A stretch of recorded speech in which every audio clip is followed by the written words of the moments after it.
Bulan Ramadan adalah bulan yang sangat istimewa. Saking istimewanya dan spesialnya Ramadan, Nabi Muhammad SAW menggambarkan keistimewaan ini dengan Futihat abwabul jannah. Di bulan Ramadan itu dibuka pintu sorga. Apa maksudnya dibuka pintu sorga? Maksudnya dibuka pintu sorga adalah peluang-peluang beramal ibadah, beramal soleh Allah buka selebar-lebarnya. Contoh tarawih itu adalah sholat tahajud yang biasanya di bulan lain dilakukan di sepertiga malam. Khusus tahajud itu boleh dilakukan setelah isya. Allah buka peluang berbuat baik. Kita bisa puasa, kita bisa sedekah, baca Al-Quran. Di bulan Ramadan ini subhanallah, masjid-masjid pun makmur. Ini peluang berbuat baik Allah buka selebar-lebarnya. Kemudian kata Nabi, saking istimewanya Ramadan, di bulan Ramadan ini pula setan diikat, pintu neraka ditutup. Gitu ya.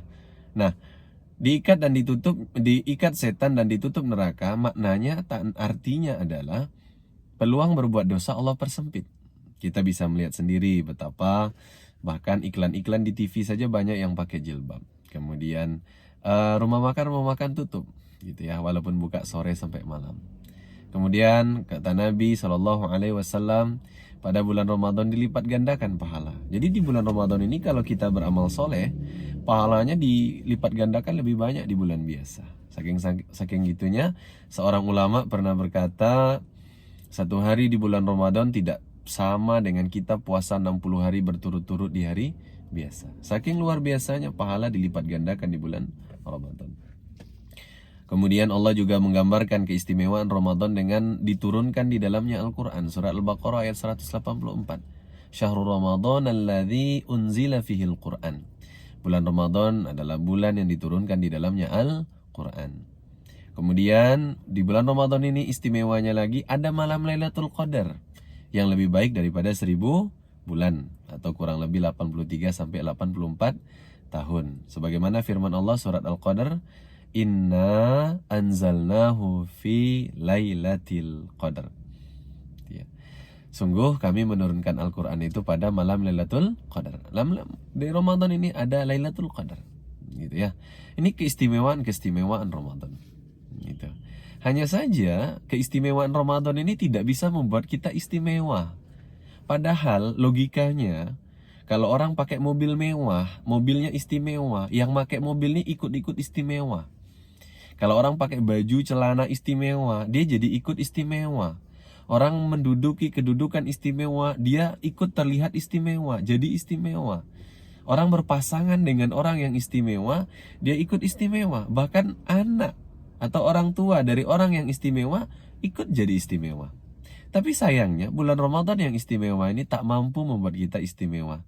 Apa salahnya?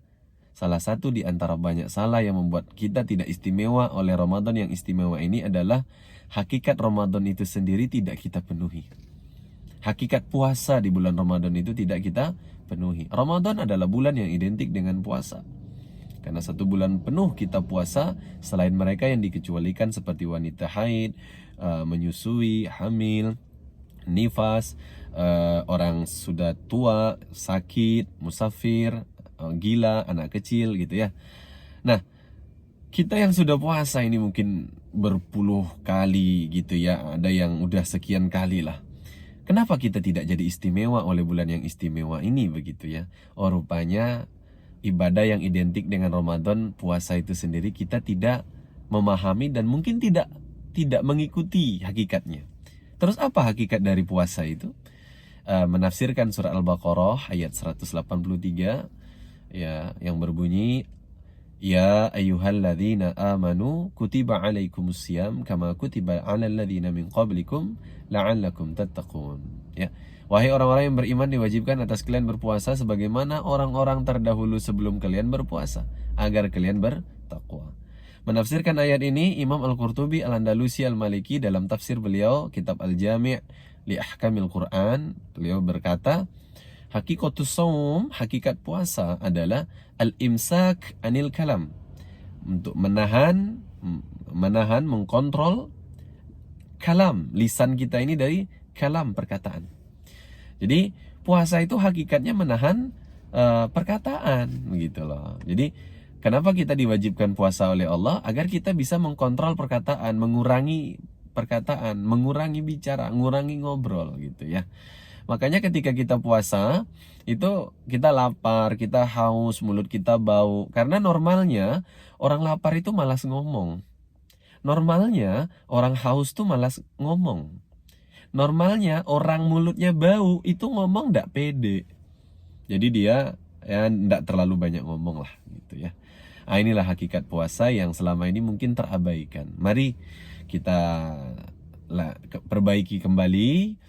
Kita puasa jangan sampai mengabaikan hakikat puasa itu sendiri karena berbahaya. Emang ada dasar? Ada.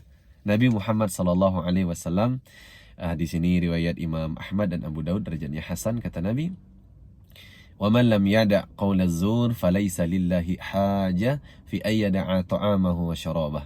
Siapa saja yang tak mampu menahan lisannya dari perkataan yang keji, maka Allah tidak punya kepentingan membalas lapar dan hausnya. Allah tak akan balas. Jadi kalau kita tidak bisa menjaga lisan dari perkataan yang keji, Allah tidak akan membalas puasa kita dengan pahala. Maka mari kita jaga perkataan kita. Terlagi ini zaman modern, zaman dimana teknologi sangat canggih. Nah, kita banyak menggunakan media sosial, handphone, smartphone, komputer dan lain sebagainya. Hati-hati, karena apa yang kita ketik, apa yang kita post itu termasuk itu yang kita bicarakan. Gitu ya. Mari kita kurangi bicara, kita kurangi post yang kurang baik, kita kurangi posting yang kurang baik. Mari kita kontrol, mudah-mudahan keistimewaan Ramadan ini menjadikan kita manusia-manusia yang istimewa.